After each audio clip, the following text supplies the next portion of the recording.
This is Pain to Power, and I am your host, Maria Cosme, also known as Brown Girl Interrupting. And this is the show where we turn our struggles into strengths and we heal in community. If you haven't done it yet, please make sure you subscribe, like, and as you are jumping into our conversation today, that you are in the chat asking us questions and engaging. We love that you're here. As many of you might know, I am a writer in addition to having this show. And this week, I revisited a piece I wrote in October of 2020. And it was at the beginning of a time in my life where everything was shifting. And just 2 years out of a damaging 17-year marriage, I was trying to find the parts of myself I had lost in this wake. And in the process, I wrote this piece called Metamorphosis. And I want to read a little excerpt of this idea of what happens to a caterpillar as it becomes a butterfly, and this idea of metamorphosis. So here's my piece. It's a little bit for you to get a taste of it and hear a little bit of what we're talking about when we're saying metamorphosis. In the chrysalis, the old body dies and dissolves in order to form a new one with wings. Eventually, a butterfly emerges that holds the soul of the caterpillar but bears no resemblance to the insect that created the temporary home. The caterpillar before and the butterfly afterward are familiar to most of us, but the extreme changes that occur in the chrysalis are unseen. The caterpillar does not change into something new. Through work and time, it becomes what it was always meant to be. And at that time, I didn't fully understand what I was becoming. But now, as I am closing out season 5 of Pain to Power, a show that didn't even exist then, and stepping into a new chapter of my work, I can see it. This season has really been about identity and return, about leaving one life and finding the courage to face yourself in the middle of becoming. And tonight is no different. Tonight, I get to sit with the filmmaker, Stokes, a creator who brings us into that in-between space through his film, Beautiful Pam, a story that holds the complexity, contradiction, and humanity of becoming. So excited to have you here, JR. I'm excited to be here. Thank you so much for having me. This is great. This is awesome, right? Great. Well, I have to say, you and I think we talked in early fall, maybe, right? Yeah. After meeting, and the first time I met you, it was such a cool experience because I was with Mr. M, who is our producer here on the iRant Network, at the Queens World Film Festival, and you had this feature film, your first feature film, Beautiful Pam.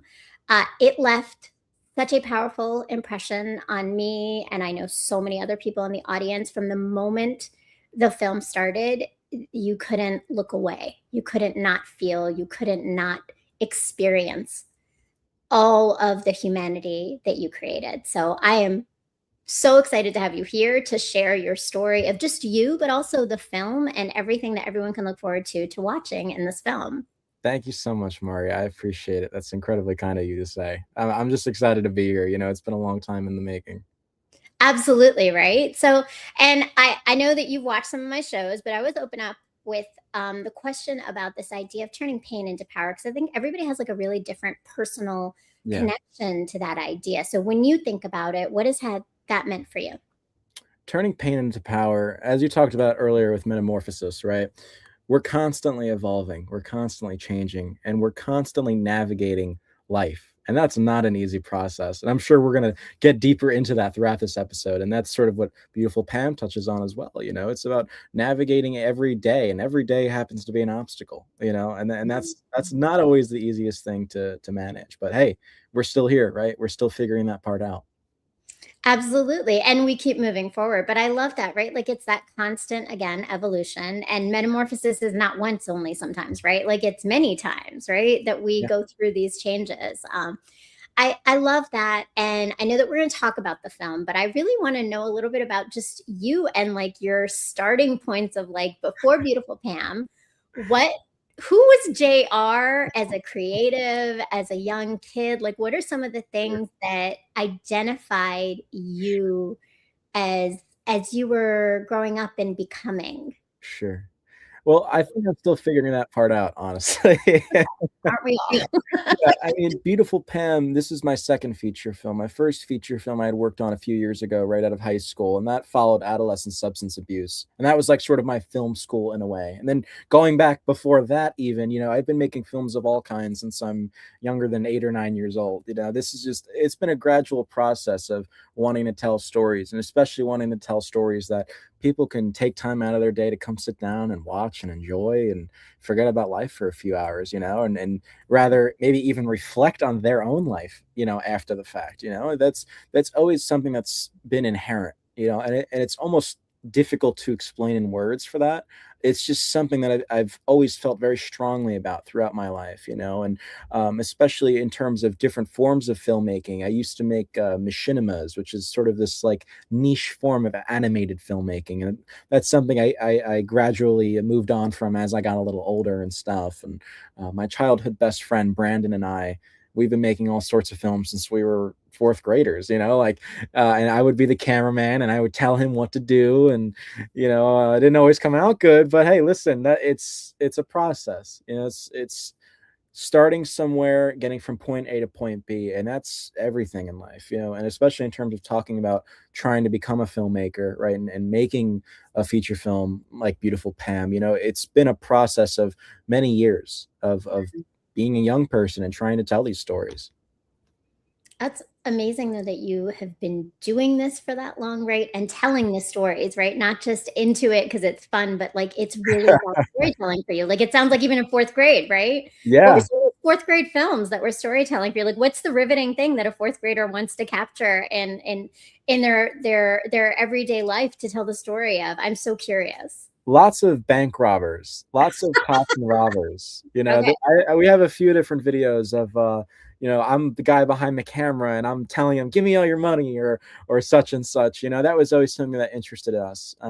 I grew up watching a lot of Scorsese films, like even from a very young age, and I probably shouldn't have been watching them. So I was always very fascinated by the crime genre and by crime drama films in general. And that's something that me and Brandon did a lot, and tried to recreate in our own little ways. That's I mean, that makes sense, right? For a little boy. And, right up the right, Exactly. that totally hits, right? Yeah, And but, to your point again, like, it's the start of storytelling, and storytelling has evolved as you've continued to make films and gone deeper, and, I mean, you talk about your first feature film, which was about substance abuse, which is a pretty heavy, heavy place to start, right? Like, that is pretty deep, right? yeah, So, what has pushed you to start creating these films that have yeah, to do with so much complexity of sure, human understanding and like sure. just exploration? Well, I think that's a fantastic question because for me personally, I've always been interested in trying to understand people, trying to understand myself. I think I'm a complex person. I think many people are complex. I don't think anyone is simple, right? I think we're all complicated in our own ways, and there's something inside me that's really interested to try and figure that part out. And I'm always interested to try and learn about different cultures and different types of people and different lifestyles. That's something that's very I think of myself as a very curious person, and hey, sometimes that gets me in trouble, but for the most part, it leads me to new experiences and new places, and especially in trying to be a storyteller, trying to make films. It's led me to places like this, where I'm able to talk about this and to have great conversations about this. And then you're expanding other people's perspectives on Yeah, which I mean, really, like that's the purpose, right? Film I would is hope so. to open new doors and windows for others to see through, right? Yeah, And mirrors, all of it. completely agree with that. Um, Absolutely. and so, I mean, okay, so I'm gonna take you a little bit out of your film space and bring you into Sure. the pain to power space, which is like JR, right? So That's yes, okay. you're a filmmaker, but you're also like you're JR, right? Sure. Like you are a man who is telling stories, but also living in your own story. So when you think about that and a lot of these film choices, did you ever see parts of yourself within characters of in terms of like belonging or just dynamics and relationships and navigating things. 120%. You know, I mean, listen, I'll start with this. If every film was about my life, it'd be a very boring movie because my life is not that interesting. However, as you were pointing out, there are aspects of the characters that we see in these films and some of the things they express about themselves and about the world around them that I'm speaking from me. You know, that's me writing through the character from my own perspective on life and the world, you know. And however, it's coming from a place and it's coming from people on screen who I don't lead the same lifestyle as, you know, because again, there's always that curious aspect of, hey, how can I understand this person? How can I understand this lifestyle? And how can I get other people to see this person's lifestyle as well? You know, so it's a mix, in my opinion. You know, I write from a very personal place, and sometimes that could be a very dangerous thing, you know. But however, for the most part, in trying to write from a personal place, it allows me to understand the characters even more, and therefore, you know, I hope it comes across through the screen. You know, I always hope that when people, especially people that I know, watch the films, you know, number one, I hope they enjoy it. I don't ever want someone to be fucking bored out of their mind by watching the film. However, also I want people to walk away from it maybe thinking, wow, maybe I understand a little bit more about JR as a person. You know, maybe I understand a little bit more about the lifestyle that we see on screen. Yeah. Oh, that's important though. And I think you're lifting up this vulnerability aspect of filmmaking when when you're bringing in pieces of yourself but layering it into another story, right? And with Beautiful Pam particularly, and there's a overarching idea of belonging. And even this show, the title I gave it, right, is who belongs, like who has that belonging for us. So again, going back to you and thinking about your journey, where and how have you navigated this idea Mhm. of belonging? Well, I think I'm still figuring that part out. You know, I mean, I've said that a few times tonight, but there are multiple times in trying to figure out this crazy, chaotic life where I say to myself, "What am I doing?" You know, I mean, I don't have things figured out, and I don't think I ever will. You know, I don't think many people do have things figured out. I think along the way, I'm going to continue trying to learn about myself. Mhm. I'm going to continue making mistakes, and I'm going to continue trying to learn from those mistakes, you know? But that's what being a person is all about, and that's what going from pain to power is, in my opinion. Absolutely, and that's pretty honest, right? So just spoiler alert, we never figure it out. I mean, I'm 48. I think you're 20, right? Yes. Yes, yes, yes. It's an evolution of constant growth, right? But Yeah. that's the beauty of it too, because it's a journey of understanding yourself in different layers, right? Yeah. And through your film, you're then helping others to understand it and making sense of it through that too, right? And I know I saw Beautiful Pam just go up, so I want to like let's get into it, right? So I what sparked this idea of Beautiful Pam um, and this film? I think Pam as a character, not only is Pam as a character someone that I'm very protective over, right, as an idea, because of the material at hand, but also Pam as a character on a personal level, right, talking about my personal relation to the character and what sparked this idea. I think I was really drawn to this character's isolation. I was really drawn to the way this character feels about themselves and feels about the world, right? And again, a lot of the earlier scenes in the film, we see Pam have the chance to talk about themselves and to talk about their life, and that was my opportunity to sort of journal all of that, and you know, like my little diary, but instead of writing in an actual diary, it was the screenplay, and that was my opportunity to do that, you know, and I sort of just built upon that, you know, and as far as like actually coming up with the idea from my head to paper, I I don't know if I even have the words to explain this. Again, this like inherent feeling of like I need to get this out of my system.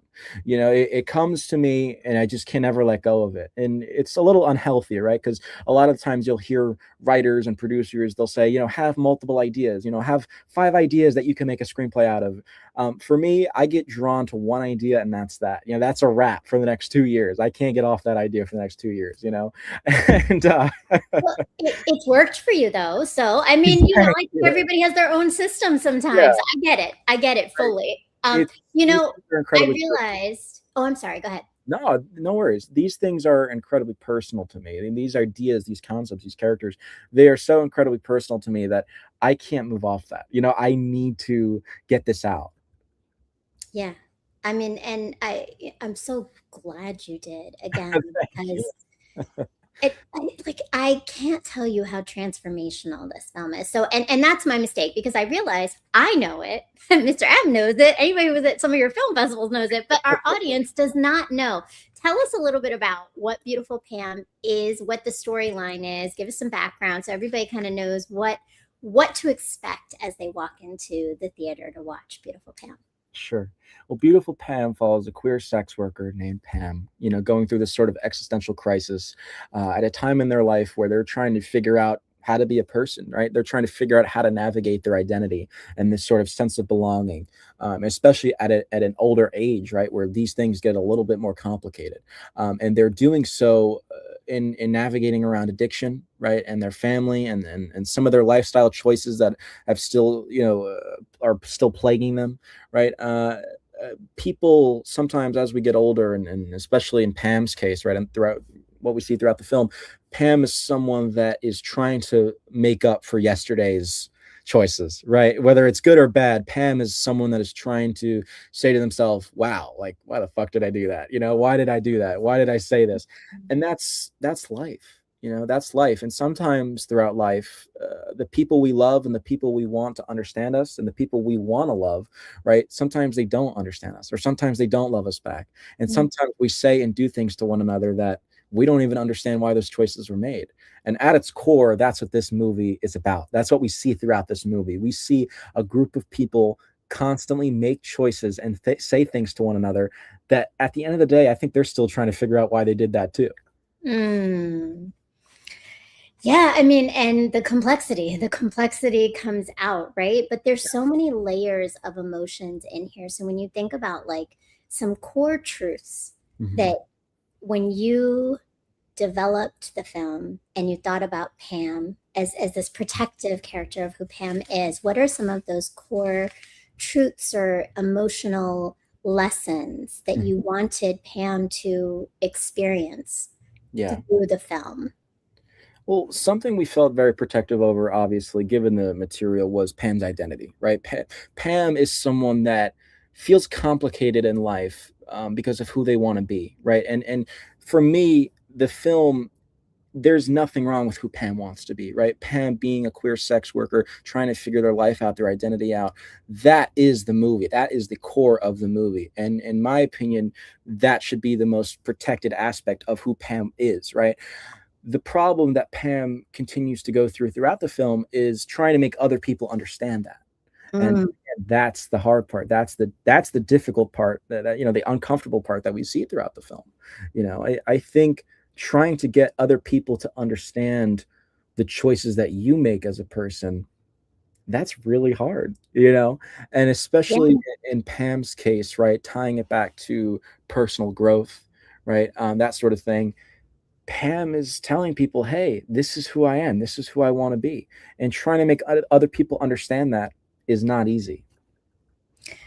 No, and it comes out in the film, right? Like and in life, right? It's having people understand. So there's also like this it's interesting because I as I watched and rewatched it again right before this conversation and thinking about this almost like contradictory complexity of unapologeticness that Pam holds of like this is me, this is who I am, Yeah. but also this like vulnerability in someone who is still searching for home, still searching for belonging, not fully trusting all of the people that have become close, right? So like there's this complexity in that.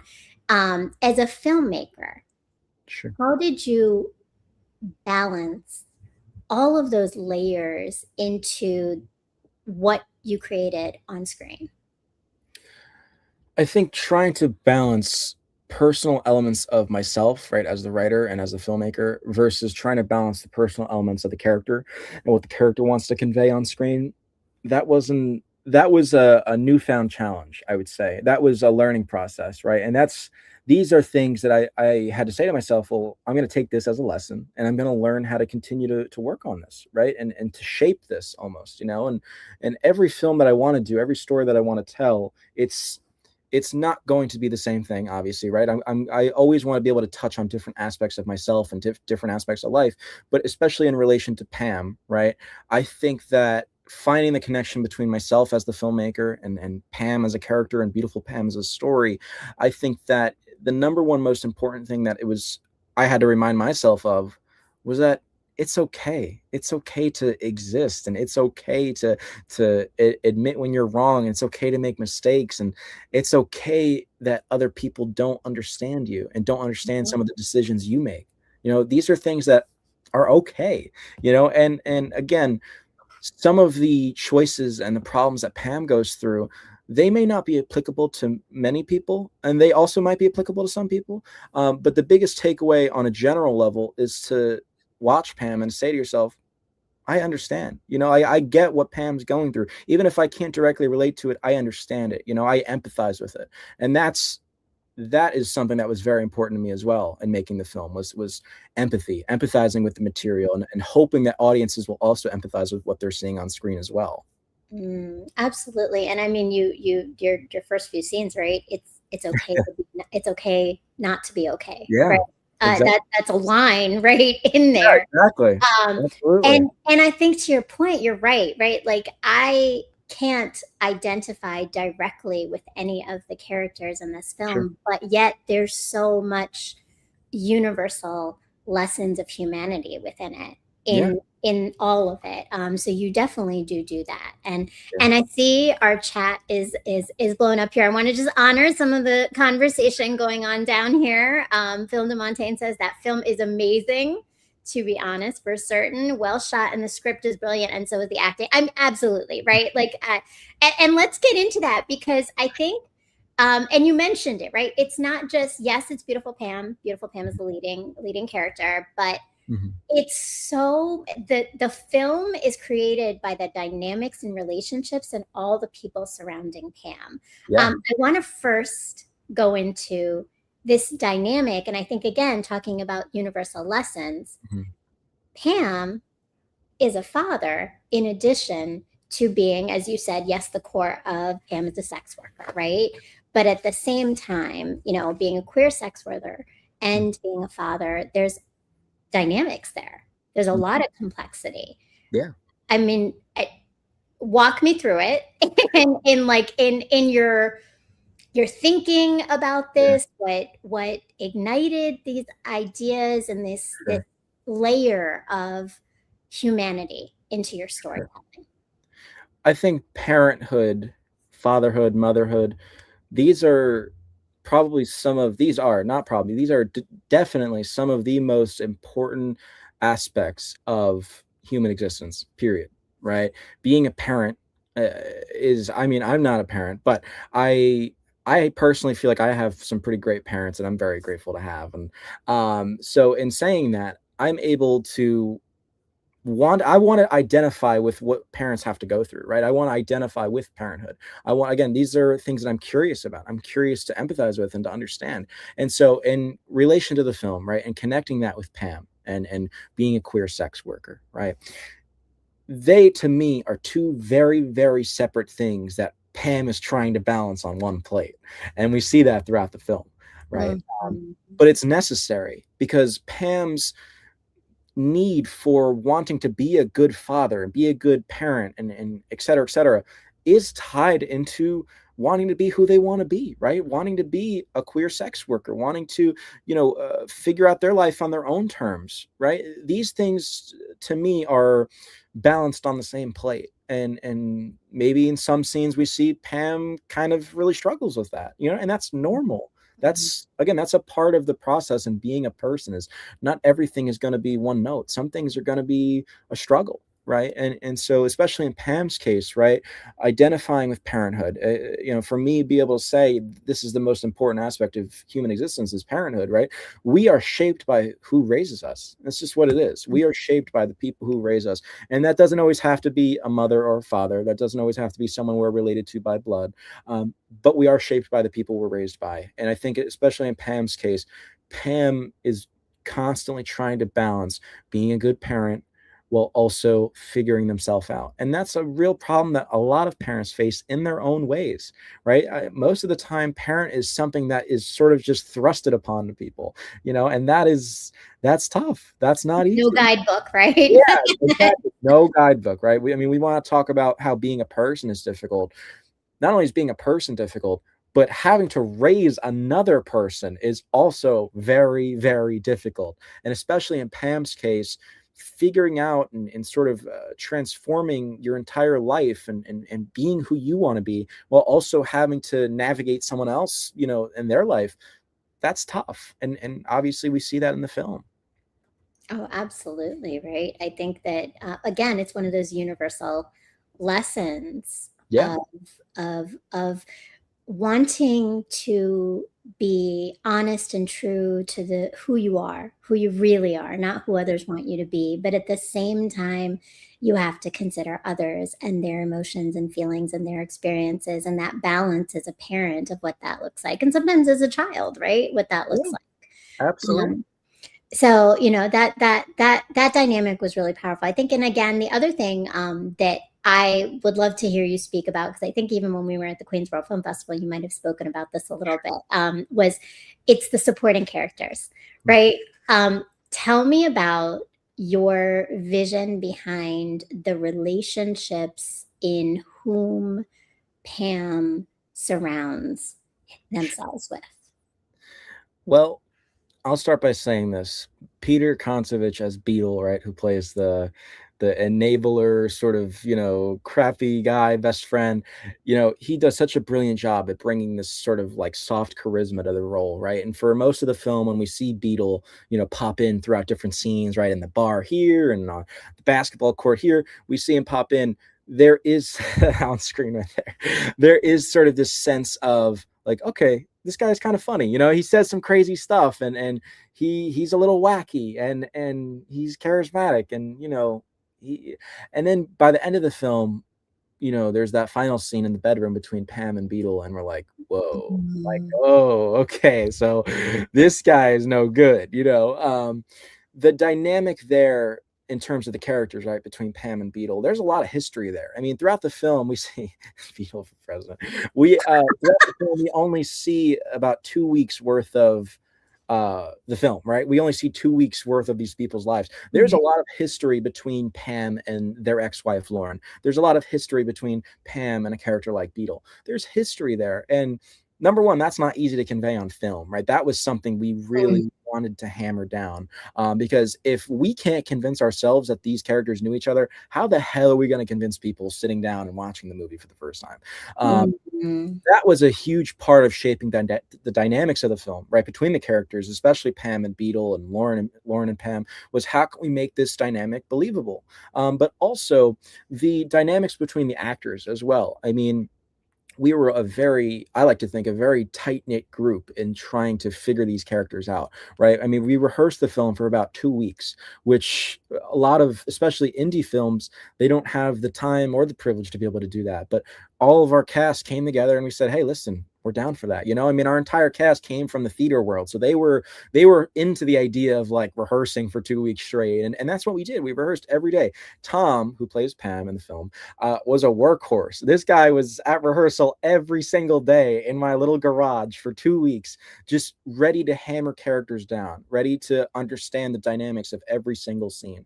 And the entire cast did that, right? And because of that, because we got to spend so much time together, because we were all in constant communication about the characters and some of their backstories, we were able to sort of formulate this, what I would hope to be like a natural dynamic between the characters and what they believe and what they're saying, especially, right? Some of the things that they say and the choices that they make, we want that to feel real. We want that to feel natural.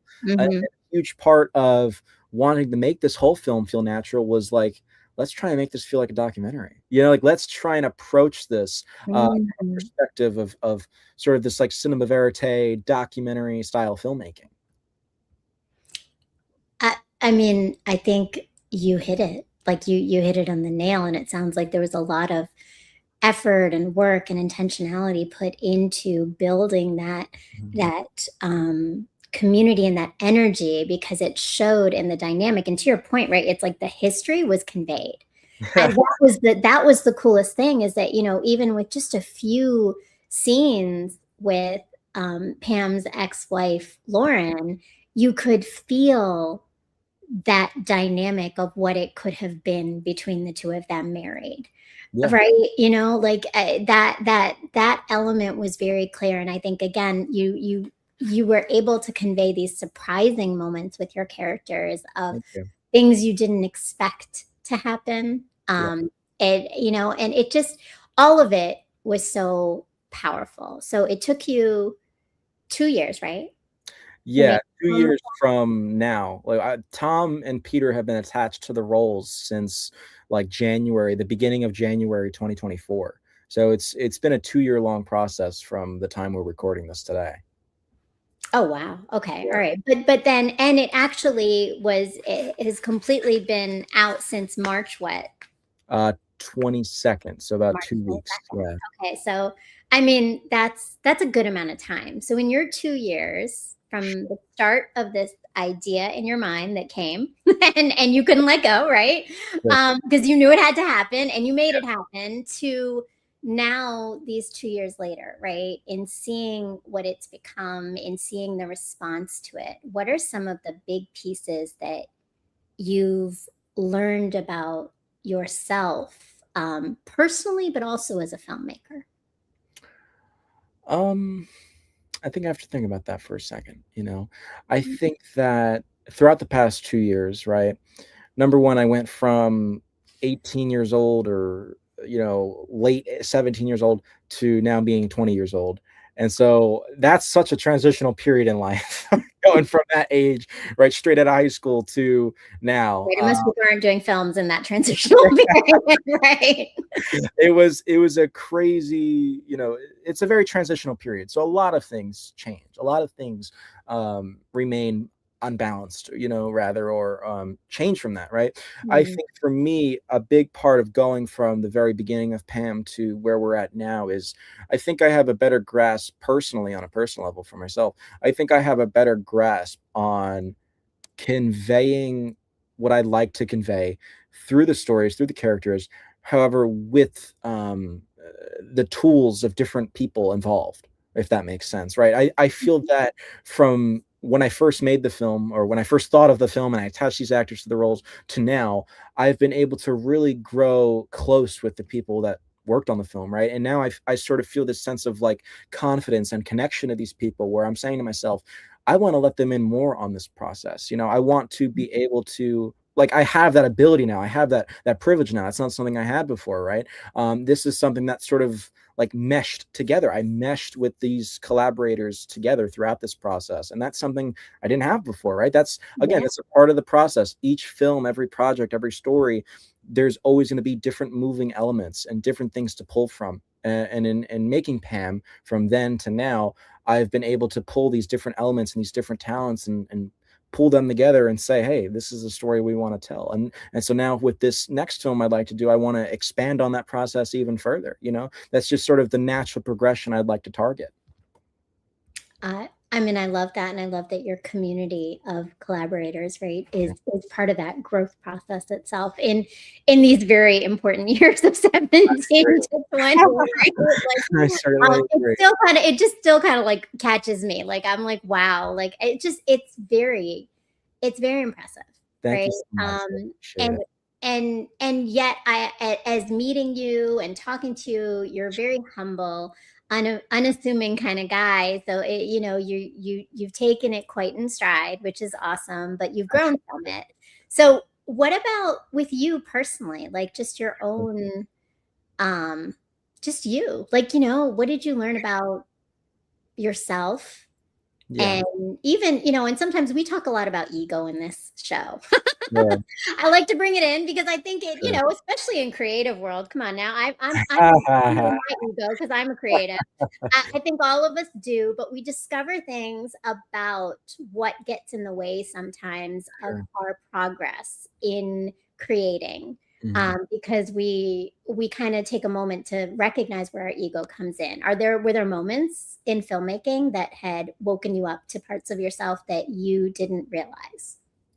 Well, I'll start by saying this. I'm not the same person I was when I wrote the film, right? And that should be the case, right? Because if I was still the same person, then I think there'd be a problem there. I wrote the film at a time and a place where I did feel, again, I really related to aspects of Pam pertaining to loneliness and isolation, right? And with this next film I'm writing, that's coming from a different place. Every project I want it to feel personal to myself and my feelings on the world, and so I never want to stay in the same place when I'm coming up with this stuff. And then as far as progressing as a person, right, taking lessons as a person, and saying to myself, well, this is what I connected with. I think I've been able to connect with not trying to not have an ego, right? Because in my opinion, my existence, I am so insignificant in the world, and my existence is quite insignificant, that I feel that, to me, the biggest thing in my life is the work itself, right? And as long as the work and the film has just a tiny bit of significance to someone, right? Someone taking an hour out of their day to watch the film, that's what matters to me. I try not to think about myself at all throughout the process and throughout the past 2 years. I don't ever want to place myself in a position where I should be thinking about myself before the film itself, right? Before the work. I want the work to speak for me and speak on my behalf and share my perspective on things. And because of that, I feel like I almost want ego out of the picture completely, right? I don't ever want to say to myself, well, my ego got in the way there. I want to be completely empty in terms of ego. Again, I feel that my existence is meaningless. I think human existence, I think what comes out of our existence, I think that's what really matters. And for me, trying to tell these stories, that's what really matters to me in my life.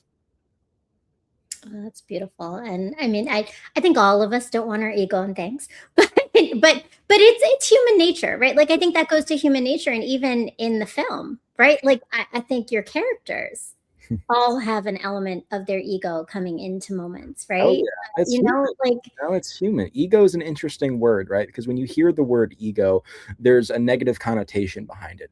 But in actuality, for me, ego is more of how you can personally relate to what's in front of you, right? And sometimes that can be an overbearing feeling, right? The word ego, again, there's a negative connotation, but in most cases I think it's just because it's used very overbearingly, right? Some people can be very overbearing with their presence in life, and mm, that's where ego becomes a problem, right? I think ego sometimes it can be a positive thing, because I think it is important to understand your value. I think it's important to understand your worth and what you bring to the world.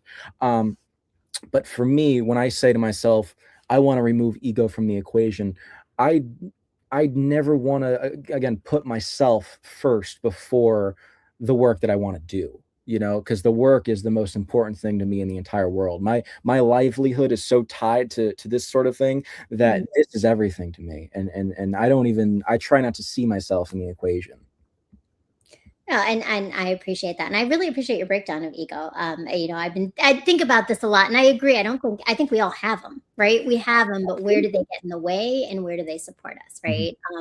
right? And there's a difference sometimes between certainty and confidence that comes from a different place of just knowing that what you're doing is of value.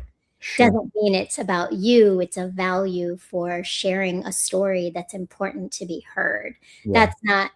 That's not coming from a place of wanting to center yourself, Yeah, which it absolutely. sounds like is part of the film's goal, right? It is the storytelling, it's sharing that story.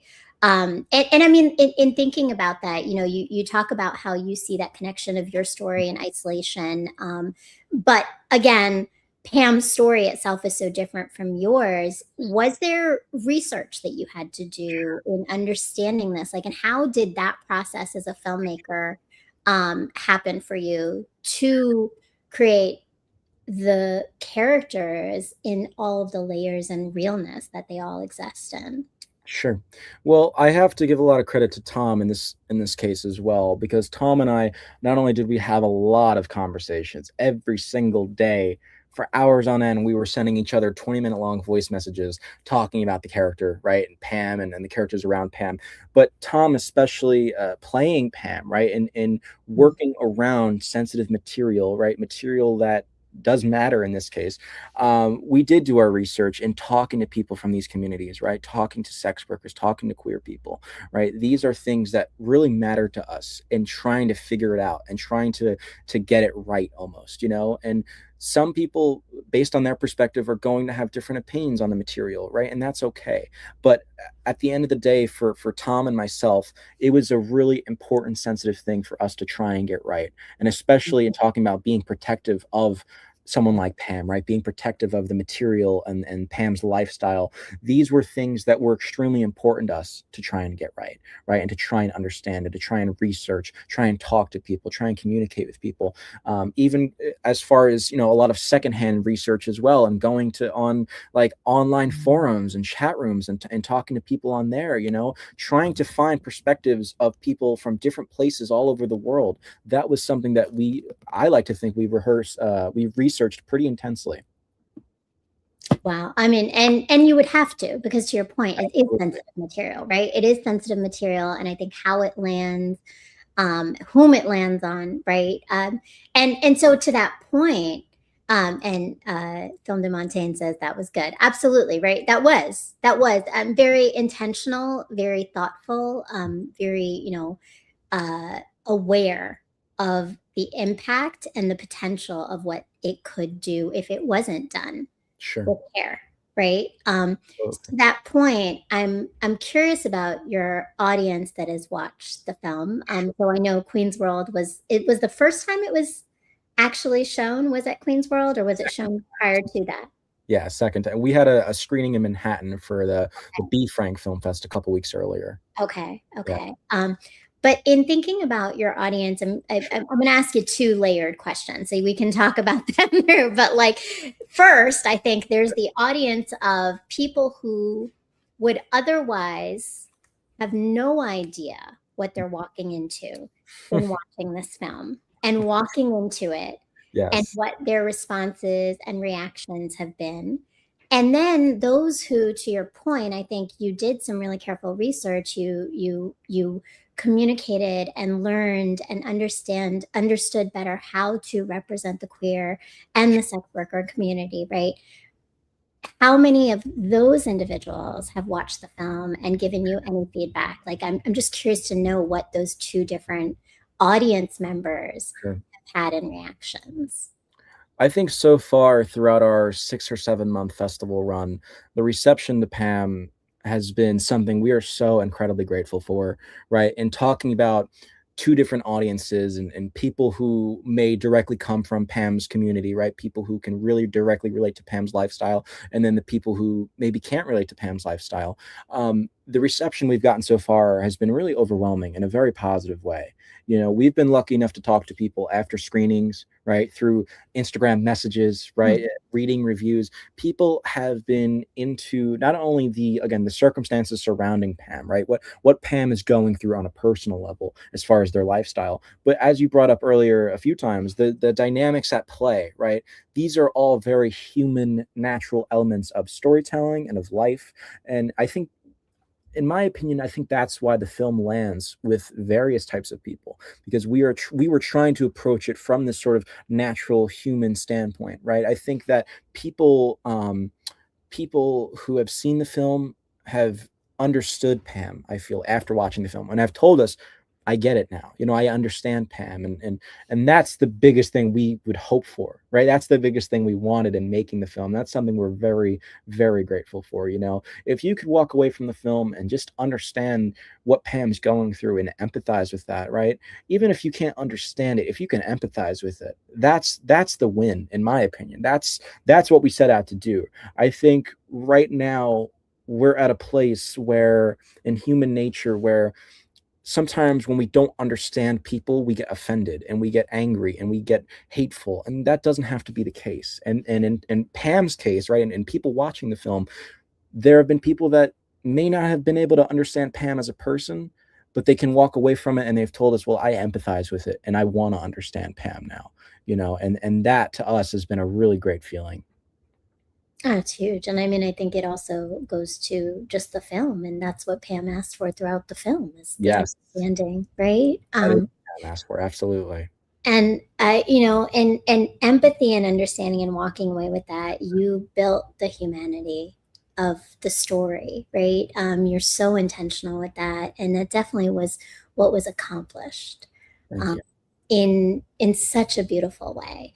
So let's break down a little bit more of the cinematography decisions you made, right? So there's the story, there's the core of it, there's who it is, there's the acting, but there's some really intentional music decisions, there's intentional like silent pauses. Tell me a little bit about some of the, like, as a filmmaker, the things you're most excited about to share in elements you created with a lot of precision to Sure. create the story.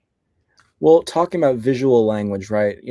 Talking about earlier, trying to make it feel like a documentary, sort of this like cinema verite documentary style, that was number one on the priority list in terms of the cinematography, right? So there's a lot of intimate close-ups, especially in the car scenes as well. There's a lot of car scenes. We see Pam spend a lot of time in cars. And that was something I was actively thinking of how to shoot that when we were, coming up with the film, when we were developing the characters and when I was writing the script. These were things I was actively thinking about. Well, I want to shoot it this way. I want to shoot it from the back seat and these sort of very intimate close-ups. One of my favorite scenes on a cinematography level was towards the end of the film when we see Pam in the Taco Bell eating alone by themselves. And I've said to people, I mean, is there anything more depressing to watch than someone eating Taco Bell at 11 o'clock at night by themselves? And that was the point, though, right? We were trying to show that Pam is someone that's just lonely. Pam is someone that is extremely isolated. And that was one of my favorite scenes to shoot because in the wide shots throughout that scene, we have a couple close-ups of Pam actually eating, but in the wide shots, I tried to frame it in a way where they're on screen right there. I tried to frame it in a way where we see a lot of empty tables, right? And we have all these empty seats around Pam, and it's just Pam in the corner right there. And that's that, and that's just Pam. That to me is that shot right there is the whole movie, in my opinion. Mm. Pam is alone in a room where people can observe and people can watch and people trying to figure this person out. But nobody really does throughout the course of the film, and that's just how it is, and that's what we see Pam go through. And Pam is stuck fighting this fight by themselves, and that sucks. That it sucks, and it's tragic almost. It's very tough to watch. It's uncomfortable, and that was something we wanted to really try and convey throughout the cinematography. And so again, certain scenes like when Pam is, dealing with a customer in the car or just by themselves in the car, those were shot very intentionally. And then as far as Pam sort of just doing their own thing, right, sitting on Taco Bell by themselves, that was shot in its own intentional way as well to try and convey how Pam is feeling in that moment. Mm.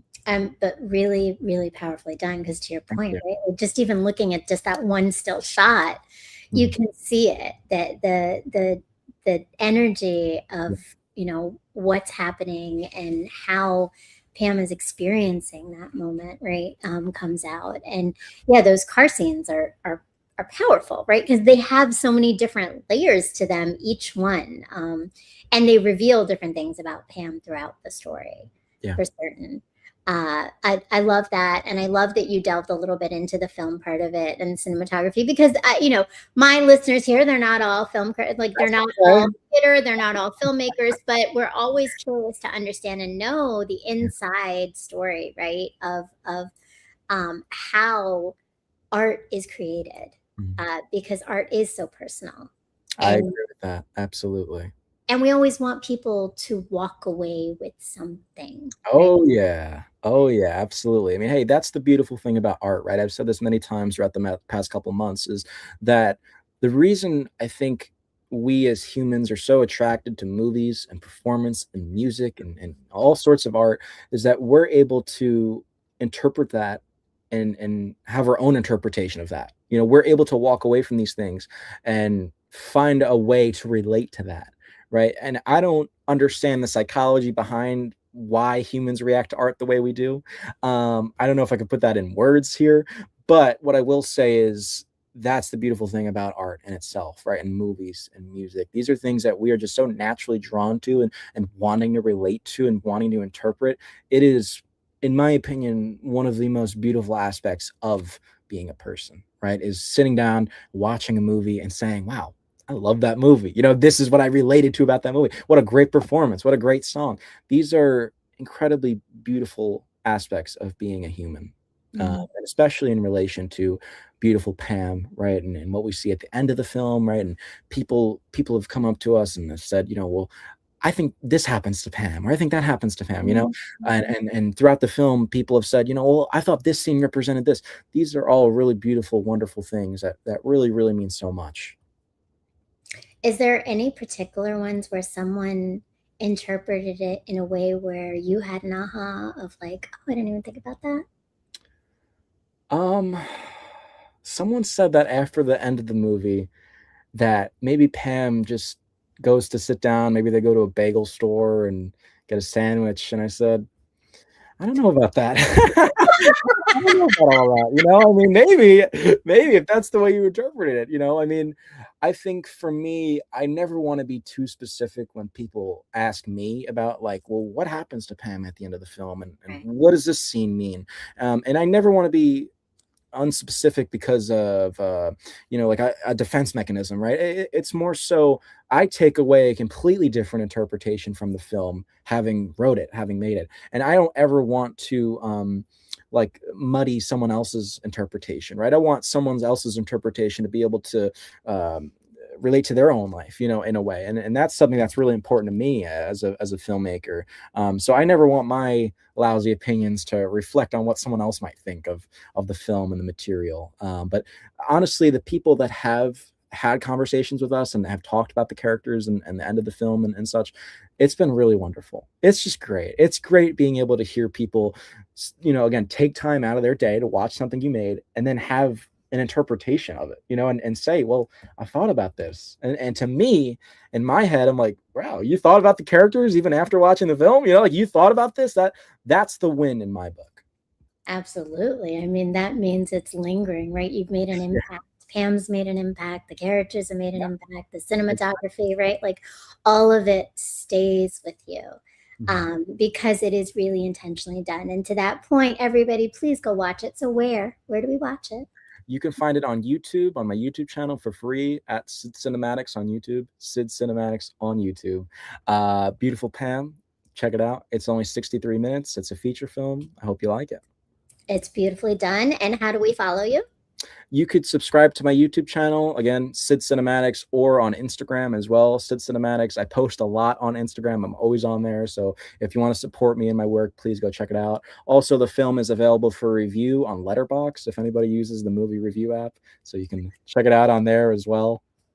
And make sure you leave a comment, you share with someone else. You know, those YouTube, I mean, speaking of which, please leave a comment down here. Yes, Right. absolutely. YouTube and the algorithm loves some conversation Yeah. about what we're putting out there. So if it's about the show, please leave it down here. If it's about JR and the film Beautiful Pam, go to his YouTube channel, which is all underneath here too in the description. You'll see it there.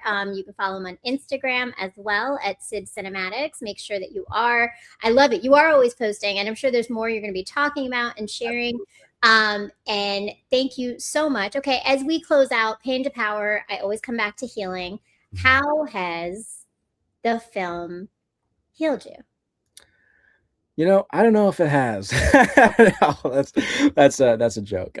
I think that the film has healed me in a way because I've been able to understand um, isolation a bit more, right? I've been able to understand why some of the choices I make reflect upon the lifestyle I lead. You know, and that's the core of the movie right there. You know, and some of these choices and some of these decisions and some of these thoughts I've had and that I had while writing the film and making Pam as a character, they have led me down this path of understanding, right? And that's how I've felt healed from the film. That's a beautiful thing. Thank That's you. a beautiful thing, right? And so much connected to why you created it, right? Like, so I love that full circle for you, to understand isolation better, to understand your own decisions, which is life, right? We're constantly evolving and understanding that. Thank you so much, JR. Like, this has been such an amazing conversation. I appreciate what you put out in the world. I cannot wait to see what you're putting out next. Do you want to give us any spoilers of what it is? And I see Film de Montaigne says, indeed, great chat. And we have great conversation. Thank you so much for everybody who's tuning in. And if you haven't done it yet, like, subscribe, Yes. leave a comment, Absolutely. please. I am Brown Girl Interrupting. All of the stories that I am telling you about are the idea of turning our pain into power. So we have JR tonight, but please go back and watch season 5 of all of the shows and all the past seasons as well. Because this is what this is. These are the stories that we tell. And to your point, I think there is something called oxytocin, which is a chemical, that is released when we hear and connect with others through storytelling. Movies do that. Music does that. My show might do that. Absolutely, 100%. This is a fantastic show. I'm so grateful to be here and to be able to have had this conversation with you. This has been really wonderful. This is probably one of my favorite interviews I've done over the past few months promoting the film. So thank you so much for giving us the platform to talk about the film. It really means a lot. I thought this has been a really meaningful conversation. And as far as what's next, I mean, it might be a few years before I can come back and talk about the film. But what I will say is, it's a film about grief, and it sort of touches on isolation again. And it follows a homeless character, and this person gets into a bunch of crazy stuff. So, it'll hit some of the notes that I've been building towards with a film like Beautiful Pam. So I love it. Can't thank wait. you so We'll be much. following you to keep seeing when it comes on, and we'll have you on when it comes on. Absolutely. That just made my day that this was that for you to say that about this interview. Because I know, it's been a long time coming that we planned to do this. And timing was so important. Yes, it was. And this really has been an honor. It's been beautiful to be able to close out my season with this conversation. And to that point, to everyone watching, again, yes, follow me, subscribe. Yes. I know that I won't be having live shows for Pain to Power, but there will be, and stay tuned for my new podcast, After the Breaking.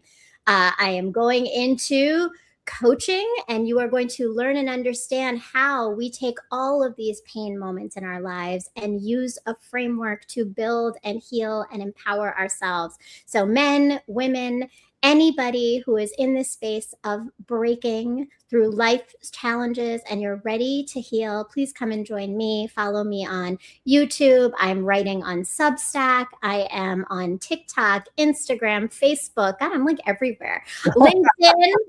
All the links are below, and you can find me. I'll pop up in some way, in something, somewhere, all the time. Thank you again, JR. Thank you to our amazing producer and also the filmmaker extraordinaire, as well as one of the board members of the Queens Film Festival, which is why we were able to meet. So I got to give him a shout out to Mr. M. Mr. M. Thank you to the iRant Network and to everyone who is on this network and following us and supporting. Thank you to all of the supporters for this entire season. Shout out to Mr. M for certain. Yes. And please just, follow us, like, comment, share our stuff, and continue to find belonging, learn more, and expand with your curiosity of others and their stories. And let's heal the isolation that others are feeling. Thank you so much, Kevin, for tuning in. Excellent conversation. Appreciate you, Kevin. All right. Thank you so much. And we will see you again in the next season of Pain to Power. Peace, love, and light. Night, Jared. Good night.